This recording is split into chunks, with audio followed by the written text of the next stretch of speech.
Welcome to Those Who Can't Do. I am Andrea Forcum, and I am so excited because today I have Andrea Miller. Hi.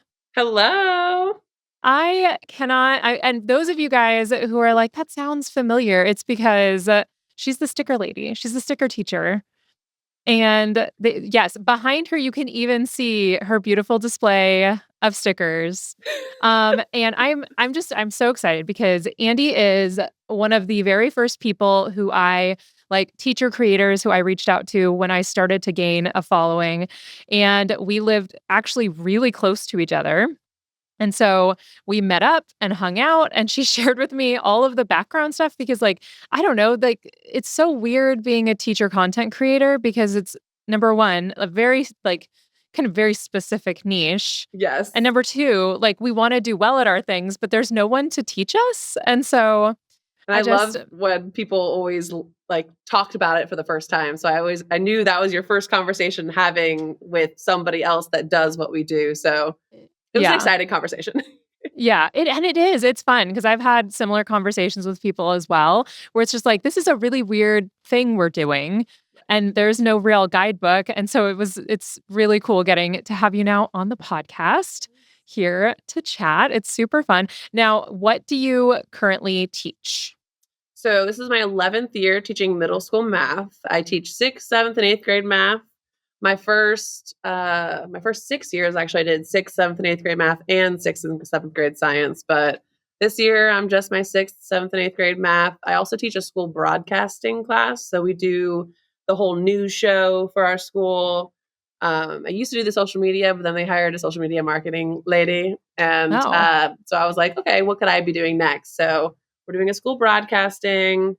I also teach a project-based learning class. So my school does a couple of electives on top, but my main classes I'm a math teacher. So awesome. So wait, you have a class that is just project-based learning. yes. Do you pick the projects, or do you just say pick something you care about? So this is my 3rd year being the instructor of the project-based learning, and we have 4 quarters each year. So I do it 4 times a year with 4 separate classes. Okay. This current class, we are doing, it's 8th grade. We're making a city. So we have the math components where they're actually going to be graphing their city on a 2-dimensional plane. We're doing the government and civics components because they are interviewing somebody about what makes a good citizen. And then they're learning about that also in history class so they can write their research paper. And then they're actually going to be doing a tourism where they're researching a city and kind of creating a city based off of that city. And then they're going to try to get people to come move to their city on exhibition day. So all the parents show up and they can go to each of the classes. So they're going to be trying to get people to move to their city. So we have the ELA, the history, the math base. So I came up with this project for this class mainly because I wanted it to be math focused. A lot of times we do it and there's not the math focus. I'm like, come on, guys, my talents here are math. Yeah. So you're yeah. So that's my project for this quarter. But next quarter, I'm actually off next quarter. So I got a planning period next quarter and I don't have a PBL. That's amazing. Wonderful. Yeah. Quarter I 2 love that for you. Quarter 2 is a good quarter for Mrs. Miller. But that's amazing. 3rd and 4th quarter, I'll be with the 6th grade and the 7th grade. So teaching in that demographic, that is also the demographic that is obsessed with you, Andy. Guys, I went to VidCon for the first time this last summer and hung out with Andy quite a bit. And I was unprepared for the level of fan excitement when we went into the convention center. And there were literally times that we were standing there for 10 minutes and it was me and other creators who were have massive, massive followings. They did not care about anybody but Andy. Those are my people. They are your people. It was so funny. There was one because we had Lauren Woolley with us. Mm-hmm. And there was one situation where I thought they were asking for a picture with Lauren too. And so I was like, Lauren, go ahead. And the kid looked at her I don't know who you are. It's the stickers. Oh, it's the stickers. Those kids love the stickers. And it's so fun because you also have your personalized like Yeah. Miss Miller stickers that you hand out when kids come up to you? Yes, because I learned really early on that I am awkward in public. So I'd be at Target, like carrying my toilet paper and whatnot in Target, being a normal human being, and like a child would come up to me like, "Are you Miss Miller?" Or they give you like that stare, like the, Yeah, the stare, the look at their phones, the stare. and I didn't know what to do. Oh, yeah. So the You stickers just help. stare back, So that's why I bought the unsmiling. stickers so I could like give them out in those conversations. I'm like, "Oh, do you want a sticker? Thank you for following." That's So that's I'm awkward. genius. So the stickers, No, that's why I did them. that's awesome. And I think it also helps for like visibility. Like you are very tall, which people who follow you may or may not know, but you are like you are 6 foot or you're over 6 foot. You're 6'2", right? I'm 6'2", yeah. So Yeah. So we all walk in and I mean, like the rest of us, I don't know, 5'5", 5'6". And then we've got Andy with us, who then is also being swarmed by the youths and all of that. What has that been like for you? Like obviously the pros is like it's fun knowing that you're making an impact in people's lives, but have there been any cons for you for being like the sticker teacher? Um, honestly, my school community is incredible when it comes to my social media platform. I know a lot of teachers who have issues like making content in their classrooms, just being like a public figure. I've had nothing but support from my school community. Um, I mean the negative comments kind of get me a little bit sometimes, but for the most part, they leave me alone. Like even though I'm showing like crazy stickers, it's usually Yeah, because I'm like, these are the ones I can't give to my students. So I feel right. like the people kind of leave me alone. Really, what really threw me off was the people recognizing me in public. That was Yeah. my husband was always the most awkward. Actually, he'd be like, Really? he'd be like, what? And like when it first started out, and then I would get awkward. So that's what I'm telling you. The stickers are the easiest way for me to like be like, oh my gosh, thank you for following me. Here's a sticker. Yeah, that is so much cooler than being like because I've had people come up to me and I feel really weird about asking, "Do you want a picture?" Because then if Right. they actually really don't, it's so embarrassing for Yes. me. Like not for them because then you can tell that they were like, "Oh, I just wanted to say hey." But then you're like, "Oh, did you want a picture?" And they're like, sure." Crickets. Crickets. I'm like, "Oh, we don't have to. Please stop. Please say no next time." Has that happened Because to you? yes, several times, and I wanted to pass away immediately. It was so embarrassing, and my husband was there for one of those times, and he did not let me live it down because he already knows how uncomfortable it makes me. Not in a bad way. Honestly, it's very, very flattering when people come up and say Right. hi and all of that. Like, there's definitely but I always, like I don't wanna disappoint them. I want Right. them to be like, "Wow, she's so cool in real life," you know? And so I'm Right. like, "Be cool. Be super cool." And I was, like, trying to be cool, and someone had said, like, "Well, just ask somebody if they want a picture if it seems like they do," and I did, and they were like, "Um, I guess." And I was like, "Huh." It's, like, the most uncomfortable picture I've ever taken, and my husband, like, as we were walking around, he'd be like, "Do you think they want a picture with you too? Should we ask him?" I'm like, "Shut up." My husband always goes, do you feel really cool? After like we like so I definitely don't offer the photo. If they want the photo, usually they'll take it. Yeah, If like the parent is because usually they're children, so they're usually with their parents.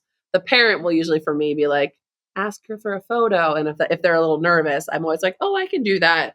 But the yeah. word photo has to come from From them. Yeah, I let me tell you, that's a good choice. That's a solid choice because it's a risky game because I honestly just don't I would feel really bad if someone's like, "Oh, I wanted to get a picture with right, you, but I didn't ask." And then I'm like, "Oh, like you I would have said yes." Like I literally could be looking like a garbage heap and I would be like, "Sure, I'll take a picture or whatever." But it was one of and it's so funny because there recently did you see the video that got really like viral with I'm gonna say her name wrong. Chapel Roan. Yes, Yes, for some reason I like doubted myself. I was like, "Is it Chapel?" it's Where she Chapel. Yeah, was yeah, just like, yeah, she's like, "Don't talk to me. Don't come up to me like you know me. I'm a random right. person and you're a random person." And I cannot fathom her level of fame because for me, I'm solid 95% of the time in a normal neutral place, right? Like if I'm just at the grocery store, I usually don't get recognized. Every once in a while, someone will. As long as I'm not like at a teacher-focused event, probably not going to get recognized, right? Right. But for her, it's like everywhere she goes. And so now I'm wondering if like people are starting to get very nervous about approaching influencers or other people who are like known, you know? Right. I think Chapel's issue was like the people that like grab her. It was like people are Yeah. like grabbing her to like, oh, like I want a photo. It's not like a hi. Like I think it's like it was like that awkward like people are getting too much in Too their face. Like comfortable. Drew Aflello also said the same thing. Like that like whatever Chapel Roan like specifically said, she was like, I get that like so often where people like are like that parasocial relationship, like Yeah. they like get too close to them or like don't realize that they're like they're a regular person. Like they're not Yeah. like a character. But Right. Right. Yeah, it is super fascinating. Have you had any kids or followers that come up and feel like they have like that parasocial relationship with you or any like students who came into your class and were like, I've been following you since 5th grade and so I basically already know you. um most of the time if I'm in public, they're just really nervous.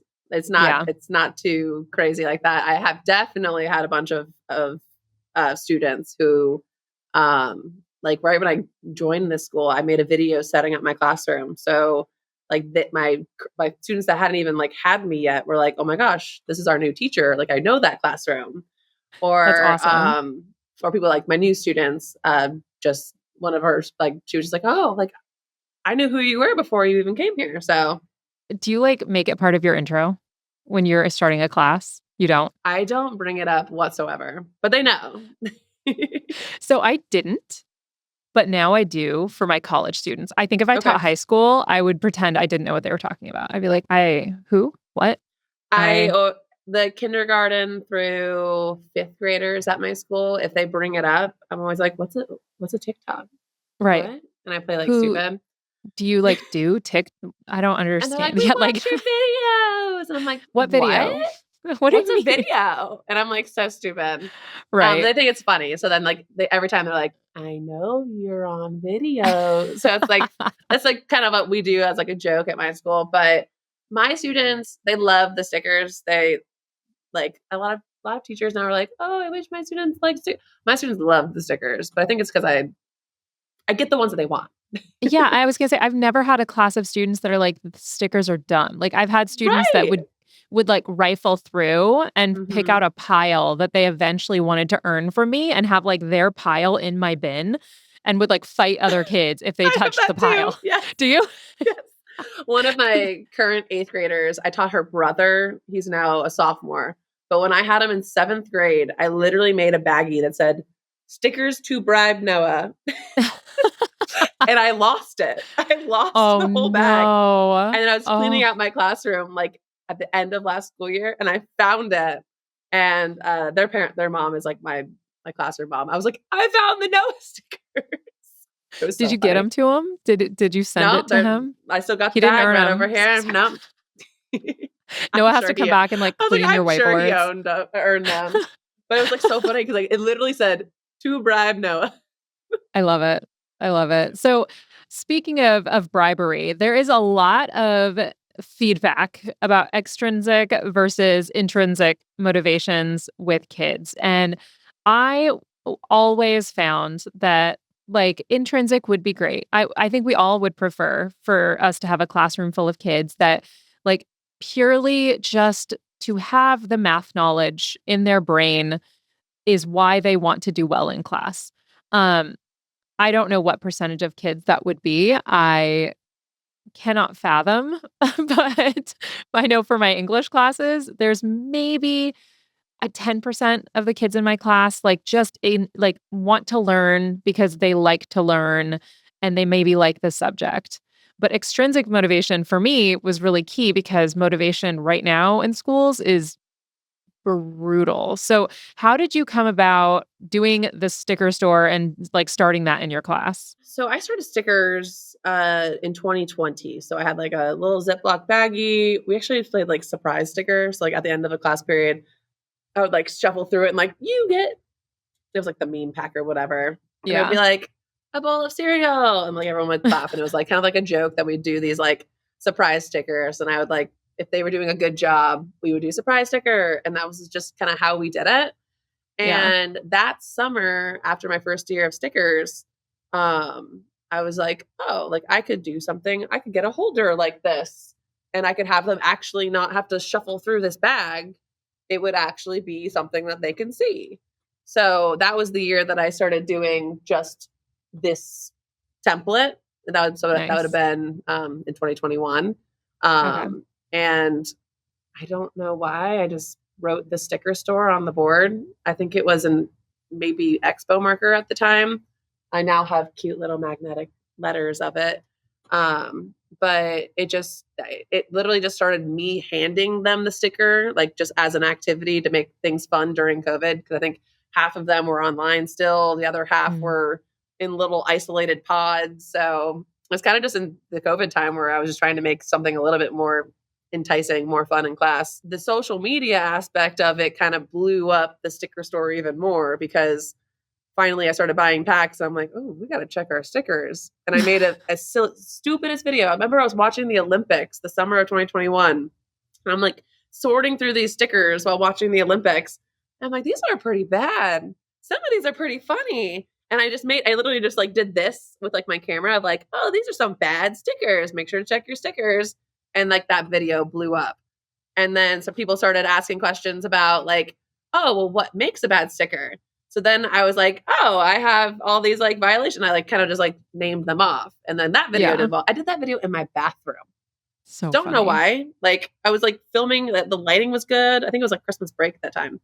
And then that the rest is history. I started making a sticker bin and started sorting them into the different inappropriate categories. And Yeah. really those videos, like obviously I started monetizing on it. So because I was making money on showing those stickers, I was able to buy more stickers for the sticker store. So kind Yeah. of those videos just kind of like helped kind of like build like allowed me to keep buying the stickers.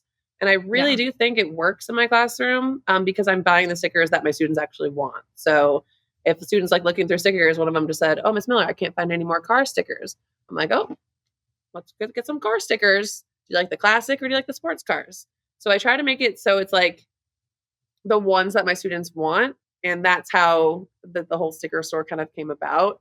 To answer the intrinsic versus intrinsic motivation, I make sure, so I don't give the stickers like mid class out.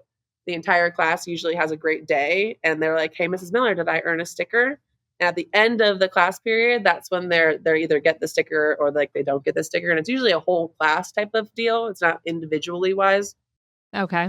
I always kind of treat it as they don't expect the sticker. They're just kind of grateful when they get it. But Yeah. my students are always so good. So it's like, it's very rare that like we have time for them to grab a sticker and I say no.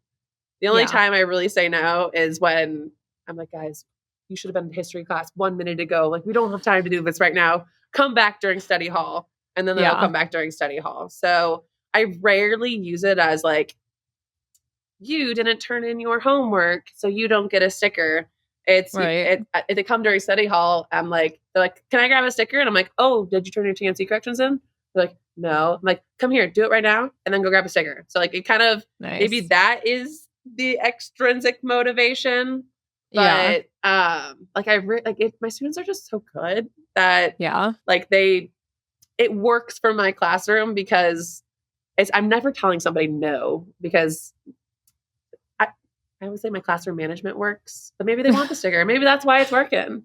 Right, right. I love that. Well, and it's so funny because I remember every grade I ever taught, if I decided to have like a stamp or have like gold stars, because I would be like, oh, gold star for something. And they're like, no, we need gold stars. Like, if you're going to say gold stars, where is it? So then I got a pack of just gold stars. And the way that it turned into a blood sport for some of these kids to get a gold star on their work, because to them, it was like, no, like I got the gold star. And then God forbid I give 2 kids the same score, but one got a gold star and the other one did not. Oh, the heat that I Teacher faced. mistake. The heat that I faced off of that. And it's so funny too because I do like I can appreciate the desire and I don't know, the intrinsic motivation crowd just feels a little judgy to me that are like all motivation should always be intrinsic. And I do feel like that comes from a position of privilege a lot of times because that is assuming that every kid is coming to school in a place where all you have to do is just in the classroom provide opportunities and they want to naturally learn whatever it is that you have to teach. And that's just, I feel like it's out of touch with reality of like, that would be awesome if I knew every single one of my students was coming to school fed and clothed in a way that is comfortable for them and like aren't worried about what's going on at home. Fantastic. But like, when do we ever have a class where there's not at least a few kids that we're concerned about having all of those things met, right? Right. And having something like, oh, you get a sticker, like or a piece of candy, because that was one of the ones a lot of times I would have. Oh, there was I one can't do time candy. I can't do it. candy, number I eat it. one. I eat it all. That's my problem. I eat all the candy before I can pass it out to my students.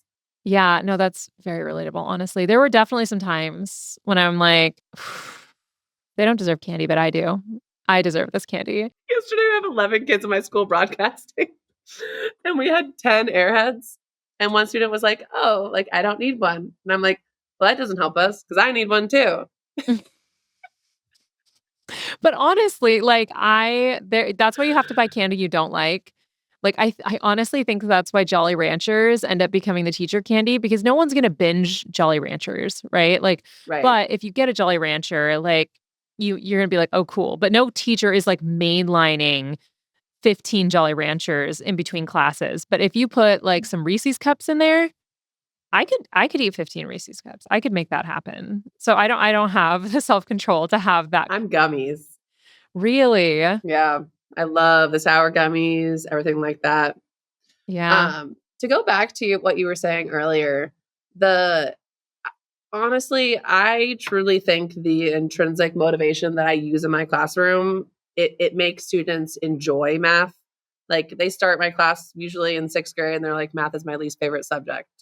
By the time they get to 8th grade, because I teach my 6th grade, I teach 6th, 7th, and 8th grade. So I get to, it's the best. So I get to know exactly where they are and work with them for all 3 years. My student like I truly think the sticker storm makes them like math because every single person ends the year and they're like, I love math. Like it's great. Or I can tolerate math now. And before it was the worst thing ever. But I Yeah. really think it does. Like it just helps just at the end of the class. If we have a great class period, we can grab some stickers. If we get our stuff done early, we can grab some stickers. So it keeps the working moving, it keeps the class flowing. And it really like they show up during study hall. And I'm like, Yeah. hey, welcome. You need to do this. You get your sticker. So it's like, it's so, I don't have to track people down because they're already coming here to grab a sticker. It's Yeah. great.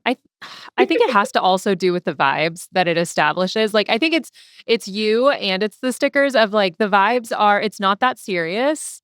Like we're here to learn math and then you get a sticker and it's all good. Like I don't ever remember being in a math class and not feeling very stupid and very frustrated because I had a couple of math teachers in middle school where I have a vivid memory and this was part of like growing up with undiagnosed ADHD, where I would be and I remember this so vividly. I can remember where I was seated in the class staring at the blackboard, and the teacher was explaining a process. And I cannot remember what it was, obviously. Order of operations. Probably. And she is explaining it, and I'm watching her, and I'm trying so hard to listen, and all I can hear in my brain is, "Pay attention. This is important. Pay attention. This is important. Why don't I understand this? Why am I so dumb?" And, like, that's all I could hear, so I couldn't hear the math, you know? Right. And then she would be like, "Okay, guys, go ahead and now do what I just did up there. Do it on your paper." And I would look at my paper, and I would just start crying because I was so frustrated because I'm like, I don't understand this. I'm so dumb. Like, I truly thought that because I couldn't understand math, like I lacked intelligence at just a basic level. And like I was so frustrated and it would make sense if I could not be in that panic state I could somewhat understand the steps she was going through, but as soon as I had to do it on my own, I was like completely lost. I honestly think I might have dyscalculia or whatever, which is like the dyslexia of math, Right. right? Like that would honestly very much track for me as well. And I remember there was this one birthday where my brother's a STEM guy. He's math and science and all of that. He's an aerospace engineer with a double master's in business and engineering. Okay, that's Okay. my older brother. Yes. Yeah. But he doesn't have a doctorate and I do. So whatever. And it was for my 16th birthday and iPods were very popular and I really wanted an iPod, but my parents are like, you have to work for it. And I'm like, my 16th birthday, my brother hands me a gift Extrinsic card. motivation. I know, right? And that's probably why I am the way that I am. My brother gives me a gift card, and I think iPods were like, I don't know, $150 at the time or something like that. My brother hands me a gift card, but he thought it would be really fun to instead of telling me what was on the gift card, he was going to give me a math problem. And I have such a vivid memory of, like, sitting there for a couple minutes and then being like, "I don't even want this if I have to solve the math for it." And I would, like, pushed it back such a snot. I, like, pushed it I was like, "I don't even want it." And he's like, "Okay, all right. It's $100." And I was like, "I do want it. It turns out I actually do. I will take that right back, and sorry 50 about the plus attitude." 50 plus 50, 25 times 4. I got this 100. Right, that's all I need. But no, it was a solve for X kind of a thing that he Oh, gave me. And my in whole family was inverse just, like, watching me. operations. Don't you're triggering me. You're triggering me. And, like, he was like, "Solve for X," and I was, like, in tears, and I was like, "I don't even want it," and he's like, "Alright, okay, well, this is how much was on it." I was like, "Oh, thank I was you." just trying to have fun. I know, he's like, "I thought this would be fun." I was like, "With math? What are you?" Like, such, like, Okay, a well, math STEM kind of a guy. But right. if I'd had you If with you had the fun me as stickers. for 6th, 7th, and 8th grade, I can get you there. I can get you for all if you got Yeah. me for 3 years, I can get where you need to be. I'll add you to my Canvas class, and you can see what we're doing. Are you gonna send me stickers in the mail? I can do that, yeah. That'd be perfect because by the time my daughter gets to, like, 6th grade for math, she's gonna have to talk to her dad about that one because he's good at math stuff, and so I'm just gonna be like, that's for you. I can help with the ELA, I can help with the essays, but Right. The beauty of COVID, like, I had to transfer everything online, and so because I put in so many hours doing that, like, for the entire year of COVID, I have everything online, and I have, my whole, like it's Canvas, yeah, the Canvas yeah, classroom, so my students, if they don't understand something in class, well, I posted it already on Canvas as well, so, like, I take the photo, I put it in there, the answer keys that they need to check their answers when they're doing their homework are there. It's like all of the resources that they need, like, if you are stuck in class and you're like, "Oh, no, I didn't know how to do this," they know where to find it if they have that motivation to get there and into the Canvas to get their info. So COVID was very good for my class because I was able to make everything online. So now it, like, looks like have everything put so done because together. I put so many hours in that 1 year during COVID. Yeah. Yeah, So that's awesome. I don't feel like there's a lot of teachers that could be like, "COVID was great for my class." Like right. I'm like, I remember working like 14 hours like every Sunday, like a full day to get everything like where they needed to be that year. And yeah, because I put in all those hours, like now I'm year 11, I'm like, oh, like now I'm working on differentiating. I'm making projects. I'm able to like do the things that like you never really were able to do before because you were like just kind of drowning through right. whatnot. So I'm able to like really get in deep on differentiation in my classes because I do work at a K through 8. So there's only one class per grade level. So my students range so far on the spectrum Yeah, of like academic level. So I am like, that's what I focus on now is differentiation because I put in all those hours during COVID. I love it. That's awesome. All right, well, that is a perfect place for us to take a break, so we will be right back. Welcome back to Those Who Can't Do. Okay, so Andy, I know you have a platform on Snapchat, which first of all, I think I was just talking to a parent about this because they have a middle schooler and they are terrified of Snapchat because I feel like when Snapchat came out, especially, it was just like the only thing that's happening on Snapchat is sexting and bullying. And like they're like, I have no desire to have my kid exposed to that kind of stuff. Um, but there are actually like creators that are on there, like pushing content out. So, what kind of content do you create on Snapchat and what kind of content are you seeing on there? Right. Yeah. So this summer, I focused like the whole summer on creating my Snapchat based on my old content because I wasn't, I stopped making content for 3 months so I could study for the California CSETs. So I just focus on building my platform for my old content. The thing about Snapchat is all of my inappropriate sticker content is inappropriate for Snapchat. So they actually have the strictest rules on what you can post on Snapchat because of that whole cloud of people thinking that it's like an inappropriate app.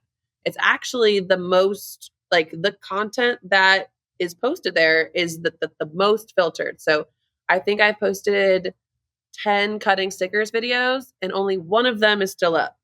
One of them's going strong with 700,000 views. The other one gets taken down within 100 to 20,000 views for Oh the my inappropriate gosh. content. They're like the drugs and the alcohol, and I'm like, I'm cutting that stuff off of the sticker. And guys, I if you're not familiar with Andy's videos, mine are so much worse. I would Right. never do well on Snapchat. Mine are so much worse because So I'm just yeah. repeating it. Oh my gosh. Okay, so it, So it actually like public stuff is cleaner. yes. So all of my spotlights have no inappropriate stickers. I can't show them. Well, there's one. Don't tell them. Okay. One of them didn't get taken down. So yes. So you got the spotlights. That's basically your Instagram Reels, your YouTube Shorts. That would be your TikTok, the short form. But then there's Is it like the like public the stories. FYP or Yes. Yes. So okay. your video gets posted to a FYP and then you can scroll through.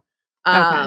A lot of creators will post those onto their public stories as well, though. So a lot of my followers, that's how they watch my videos. Just like if I was their friend, they would click it and they can watch my video that I posted on the public story. So it's basically how I kind of take it the Instagram story.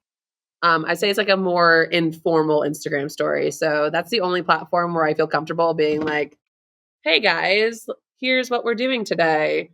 And I did like a 5 minute stocking the sticker store. So it's like very informal. I'm not editing those videos that get posted on the stories. Yeah. The YouTube's, I mean, the spotlights are the normal short form videos that I post that get onto the story. But all of the other stuff is just so informal. And I really do like it because I don't feel like it has to be edited. Yeah. Like you're comfortable doing like the Instagram stories, talking to people. I still can't do that. Really? I don't Yeah, talk on my, yeah, I feel like I don't know, like, I used to be really nervous about it, but then there were a couple of creators I followed that were very, like, raw, would go on without their makeup on and would just, like, talk about their day and all of that kinda stuff, and so I was like, "Well," like, it's comforting because it goes away after 24 hours and it's not gonna go viral, right? Like, right, so you don't have to worry about, like, a bajillion people who aren't familiar with your content watching it and only taking out this, like, 30-second clip because that's what happens with our reels and our right, short form stuff is, like, you watch 2 minutes of me talking about not being a snitch, but being a mandated reporter, and, like, I had someone today be like, "You're making light of child abuse," and I'm like, "Bro, like, that is not the situation that is happening here," but, you know, you right, get this short little video out of context, so stories to me are a little bit comfier, but probably because 'cause I'm not on Snapchat, but I right, had I had seen this, article that Snapchat is actually attempting to partner with teachers to basically be a platform that could be used in the classroom for potentially, like, pushing content out to students because kids are constantly on Snapchat. Like that, right. at least from what I've seen, that seems to be the preferred method of communication between kids. Yes, And I think parents very much think it's because it's like can disappear and all of that. But what I actually am hearing from, and these are college students, they have no reason to lie to me because I don't care what they're using. They're like, hmm no, it's not that. It's because people have Androids and iPhones and Androids and iPhones don't talk to each other well. And so we use Snapchat so we can communicate. All of my students use that. That's like that's their number one platform. I think that's why I'm doing sort of okay on Snapchat pretty quickly Yeah. because again, those are my people.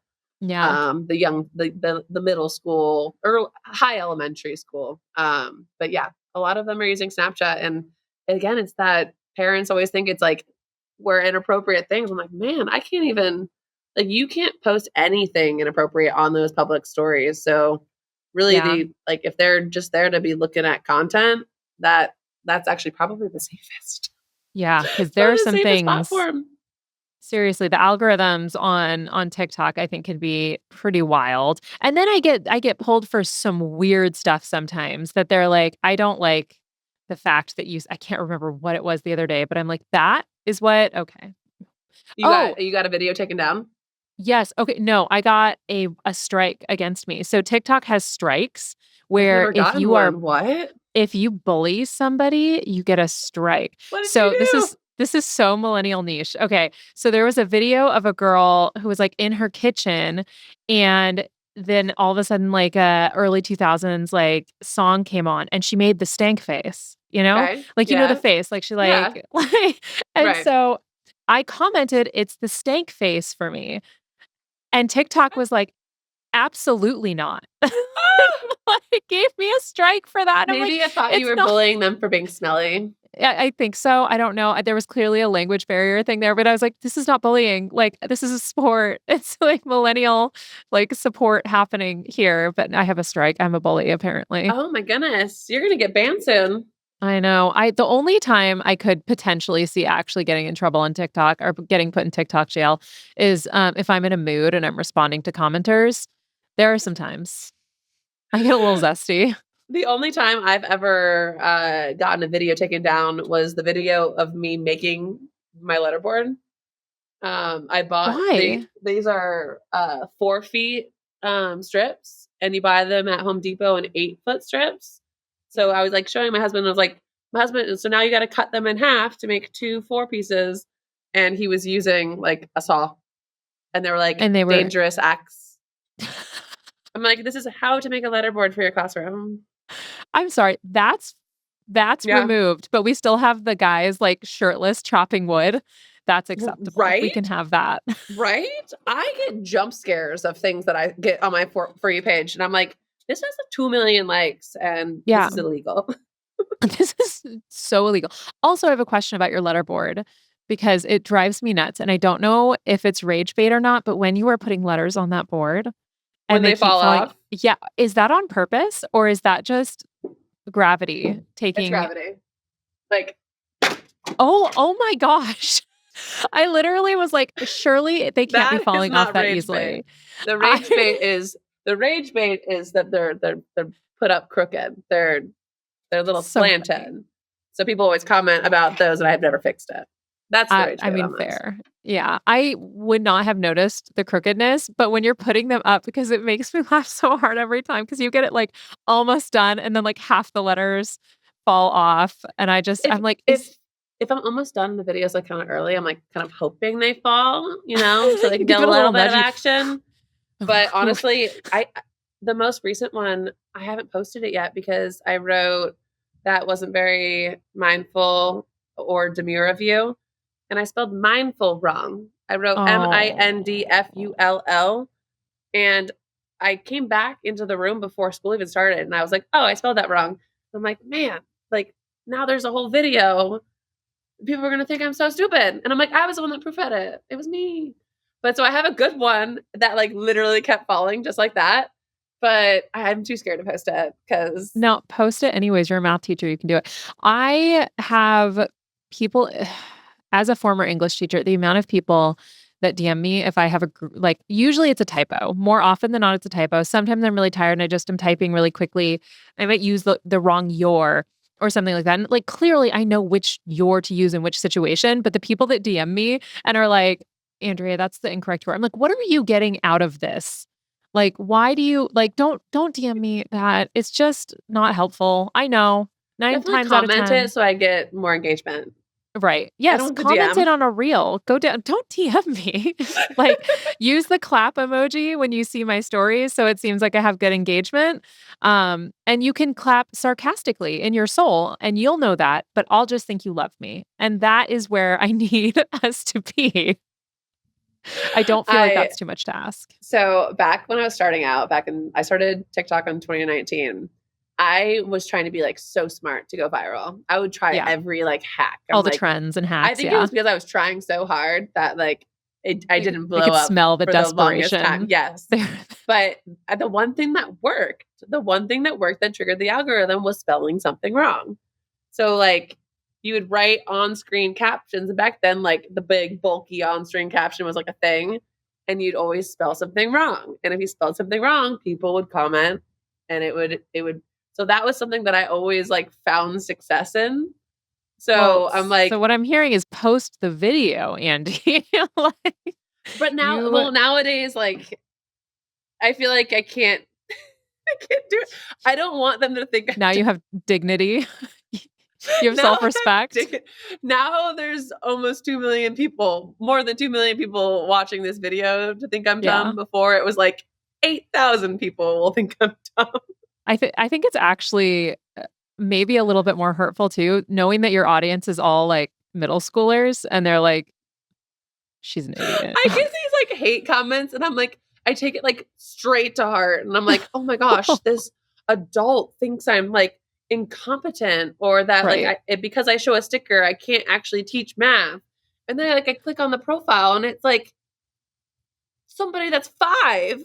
Right. And I'm Like it's a like, literal child. Have you ever well, no, because you don't respond to comments as often as I do. I've had a couple times where I've responded to a comment and then I realize like, oh, that's a child. I'm deleting this video or okay, comment. so Like, all of my comments are usually from children. So I usually now assume it's a child unless it's like a teacher that I know.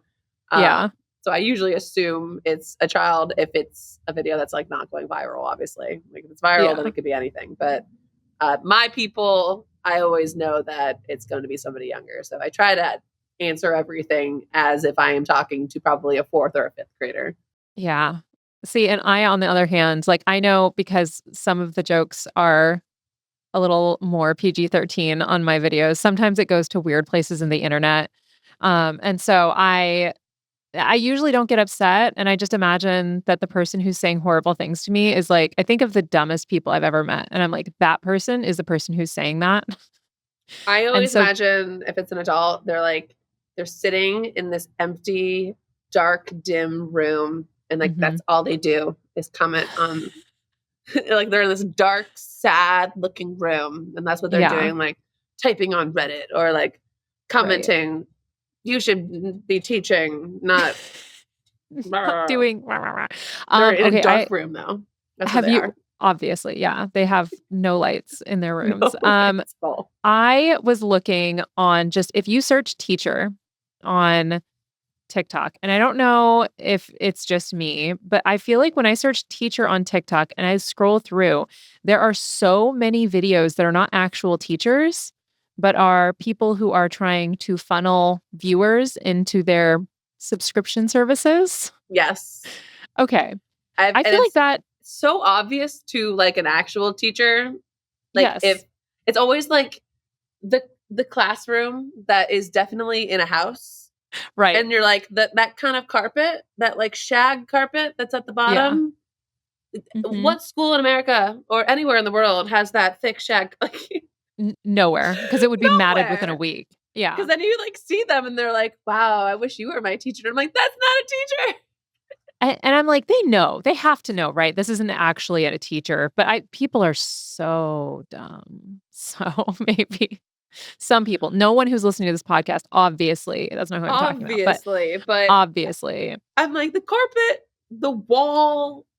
If there's just like an alphabet on the wall, like Yeah, they're like, we nailed it. We nailed the classroom vibes. And honestly, the way I feel when I come across those is just like a general motherly disappointment at the internet. I'm just like, right, guys, you fell gather for around. We it. gotta do better than this. Like, we gotta do better. Cause like, I don't like as a teacher and content creator, like we don't want people to view us as like a fetish, right? Yeah. Like there's always comments on teachers' pages and stuff about that. And it's always like, could you like maybe not do that? Like that's not what this content is about. Like we're not posting videos like in crazy, like Right. obviously scandalous outfits. And so when I do come across one that's very clearly just somebody like running their OnlyFans, I'm like, you're not Ma'am. helping. Like, ma'am, Can't I'm you be like glad. a nurse or like a Yes. vet Yeah, or nurses like and a vets that are listening to plumber? this aren't be a plumber. Nothing says sex appeal like a plumber. Like a Like, movie theater person giving popcorn? I've actually done that job before. Not the OnlyFans Yeah, bit, but but I just was yeah, give teachers a little break on those. That I little know. I know. Or at least they should have to like pay tithe to us as teachers. Like if you're going to use our profession, then we get 10%. you So, have to be a sub for 3 days. You oh, I pretend to be like a that. teacher. Also, but maybe Probably not get a actually. background check Yeah. first.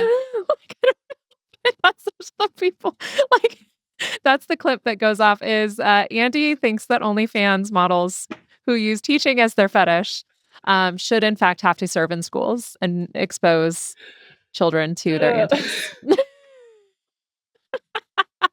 I'll take the money. 10%. We'll just cut it at that. We're just This gonna is take the this money. is why you have a doctorate. Oh I my only have a gosh. master's.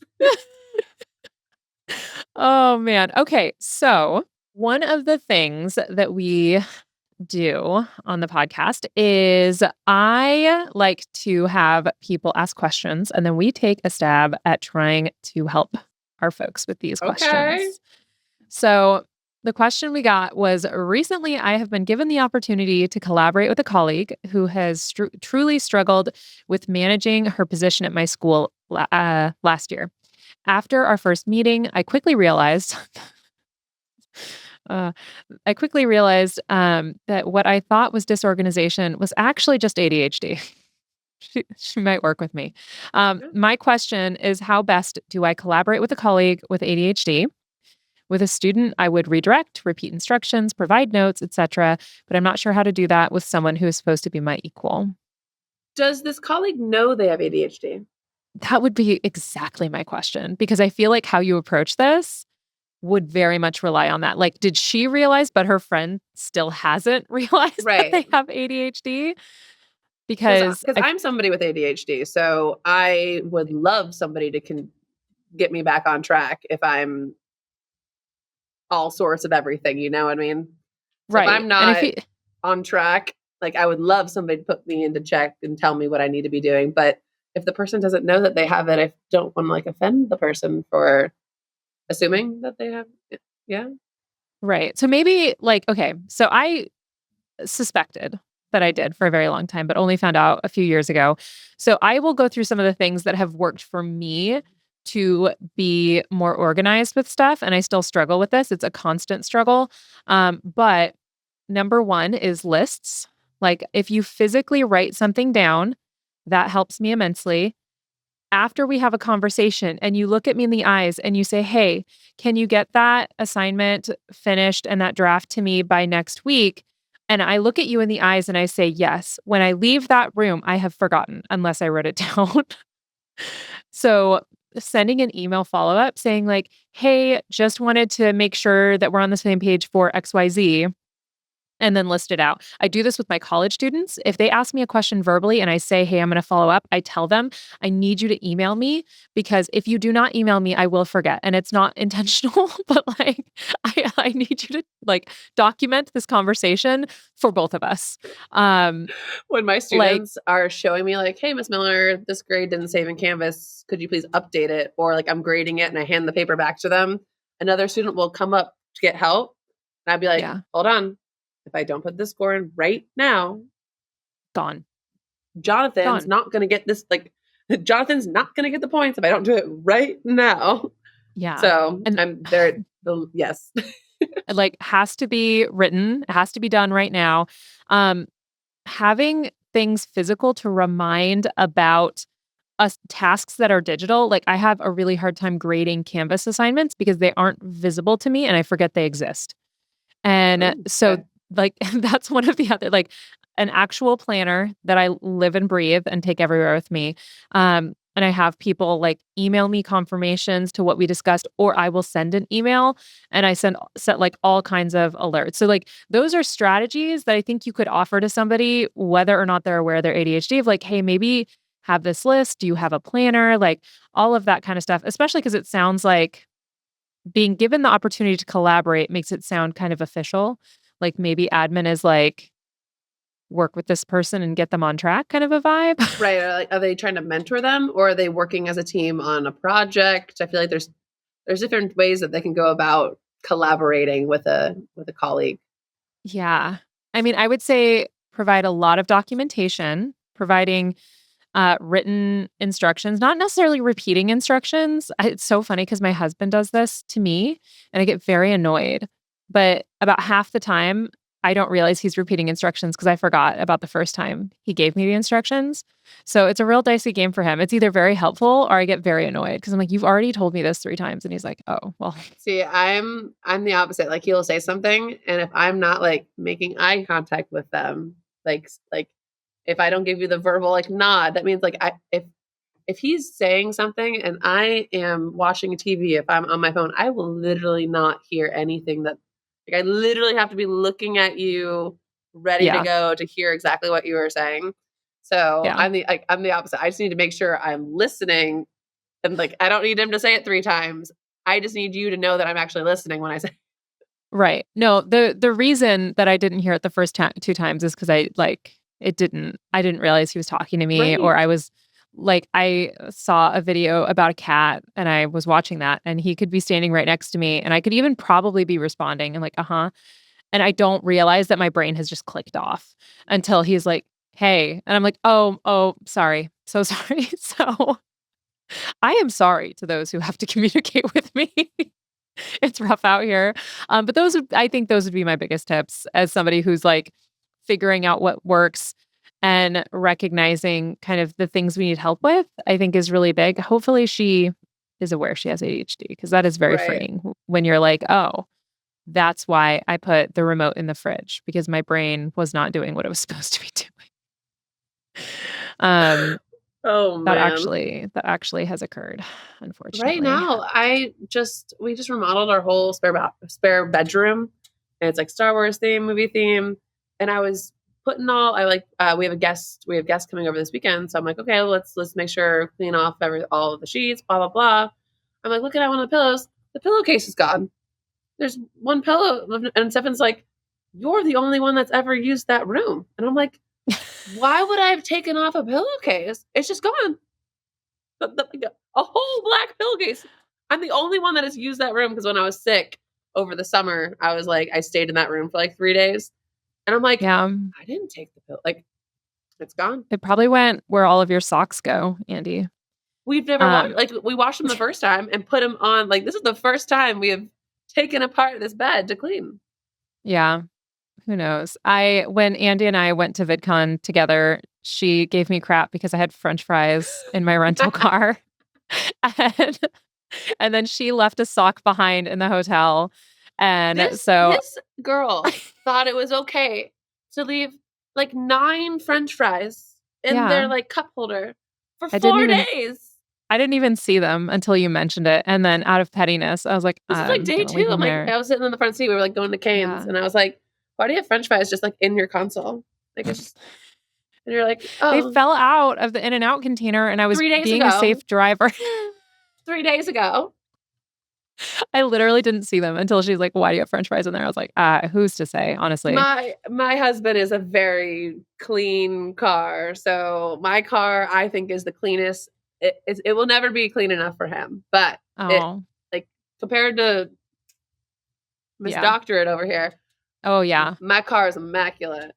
So, speaking of ADHD and things we do because we have ADHD, I am attempting to pay a little bit of the ADHD tax. There is a student I had last semester, and one of the projects he did, he talked about how he has a car cleaning company that he does. He'll go to wherever the house is and he'll do a deep clean, and he does like monthly cleans for people.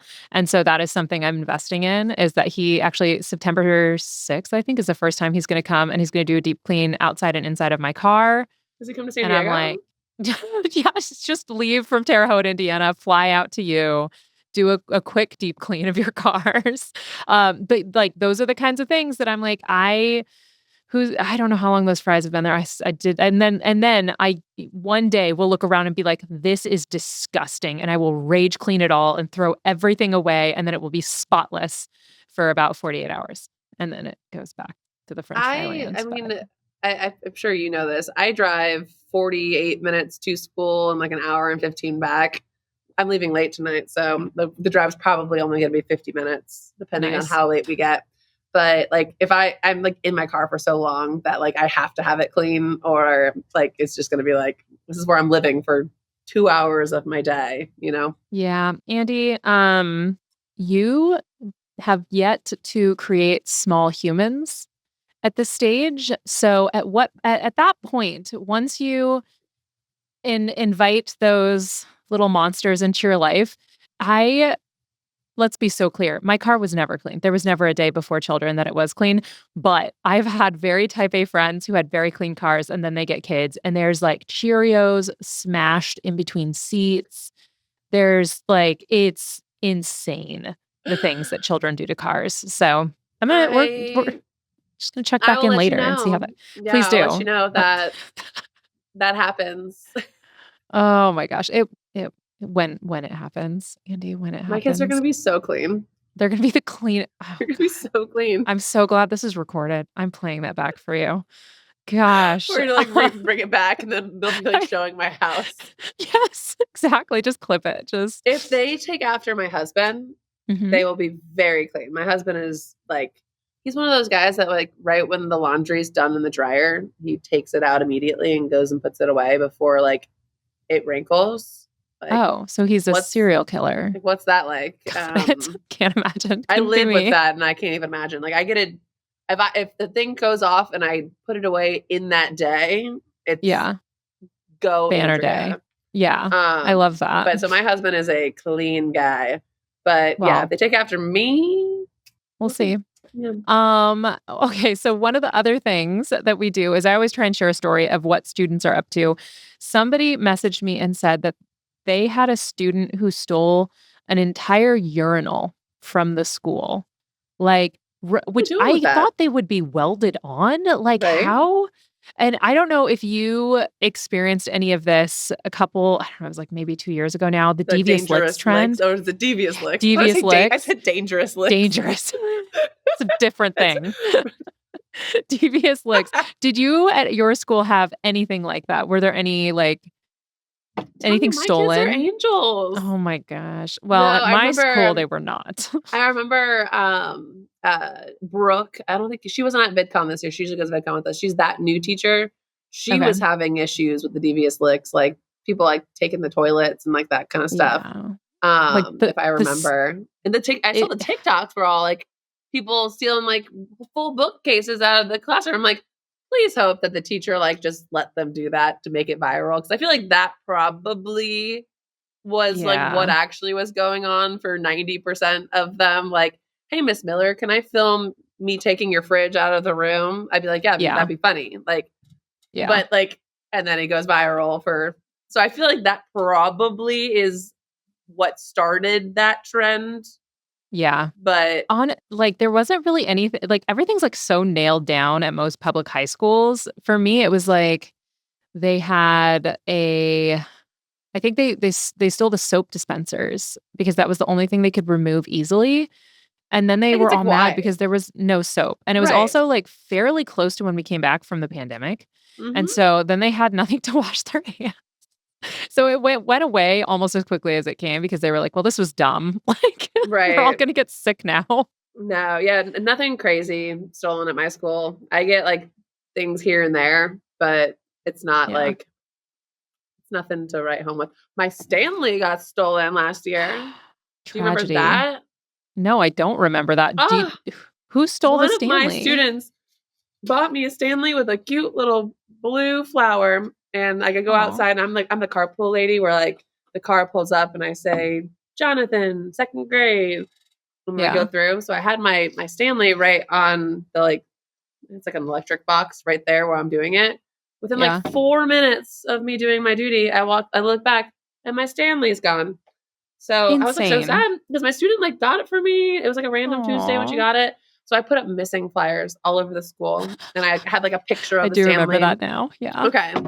And then I had a parent, a second grade parent actually bought me this one to replace the The other stolen one. Stanley. And then the other student that initially got it for me, she actually waited till like a couple months later for Teacher Appreciation Week. They gave me my other Stanley. So, Aw, but that's so so yes, nice. but that was outside of my school's gates. So Gotcha. like Some random anybody could have person. walked by on that day and taken it. But It's kind of if it was bold if it too. was somebody in my school community, everybody knew. Like Yeah. You like couldn't be walking around little with that one. children were like going to the teacher like, we need to go look for Mrs. Miller Stanley. Like we need to They're starting find blood feuds in the this. streets. Literally, like it's so funny because I also Love put it. up like the missing pencils like Yeah. flyers as well, and Yeah. like students will like find pencils like, on the floor in their like second grade classroom and be like, we need to go give these to Mrs. Miller. And their teacher's like, we need pencils too. Right. Like, we gotta right. Please don't take them all. Oh my gosh. I That love gets me it. in a little bit of trouble with my coworkers, but I they're bet. all like Yeah. they're all so funny and they like know like they're not actually mad, but they're always like, Right. my student tried to bring pencils to you. You're just like hoarding them in your room, just piles of pencils and stickers. Yes. I love it. Okay, so before I let you go, can you tell everybody where they can find you and anything that you have coming up that they can look out for? Yeah. So TikTok, I am Mrs. Miller. That's the same handle on YouTube, Mrs._Miller as well.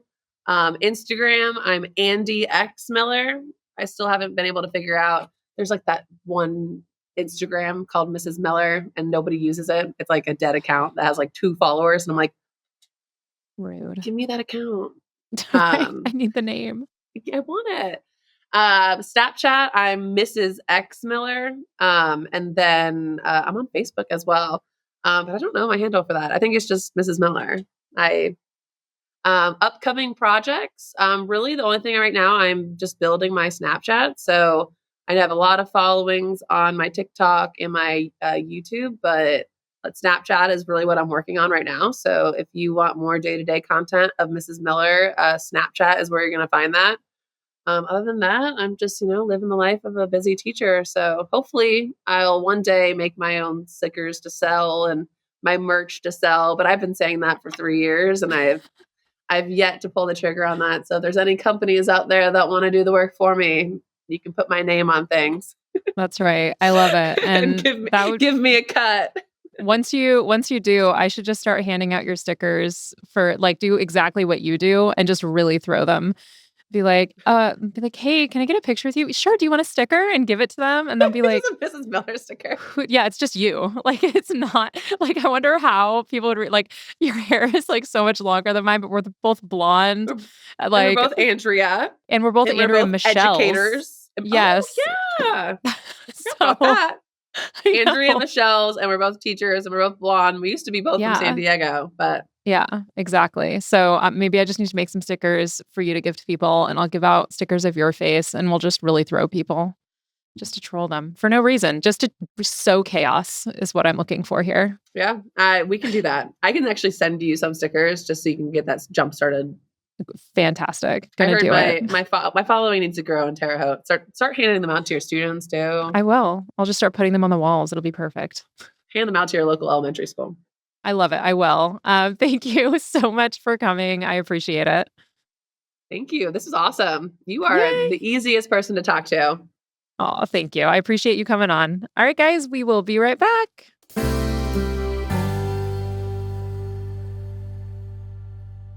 Welcome back to Those Who Can't Do. I hope that you enjoyed my chat with Andy. It is honestly so fun getting to catch up with her because, like I said, she was one of my first friends who I got to really know within the teacher content creator kind of space. And she's just one of those people that is so genuine and so kind. And it's really fun to see how she has just grown as a content creator and continues to be so passionate about teaching and loving on her students.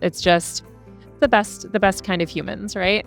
So if you have any thoughts about what we chatted about today, or you have any suggestions about who you would like to hear come on the podcast, you can contact us at andrea@human-content.com, or you can contact me at Educator Andrea on TikTok or Instagram, or you can contact the whole Human Content Podcast family at Human Content Pods. And thank you guys so very much for leaving reviews and awesome comments on the videos. I really appreciate it. And this week, so it says at BP Neil 55, guys, that's my dad, on YouTube said, and this was for the Sailing Songbird episode, what a story of courage and self-awareness. So many life lessons. Enjoyed thoroughly. Thanks, guys. Thanks, Dad. Appreciate it. If you want to catch the full YouTube episodes, they are up every week on YouTube, obviously, at Educator Andrea. If you read the comments really carefully, you'll probably come across my dad in there being encouraging and supportive. Thank you so much for listening. I am your host, Andrea Forkham. Very special thank you to our guest co-host today, Mrs. Andy Miller. Our executive producers are Andrea Forkham, Aaron Corney, Rob Goldman, and Shanti Brooke. Our editor is Andrew Sims. Our engineer is Jason Portizo. Our music is by Omer Ben-Zvi. Our recording location is the Indiana State by College of Education. To learn more about our Those Who Can't Do's program disclaimer and ethics policy and submission, verification, and licensing terms, you can go to podcasterandrea.com. Those Who Can't Do is a human content production.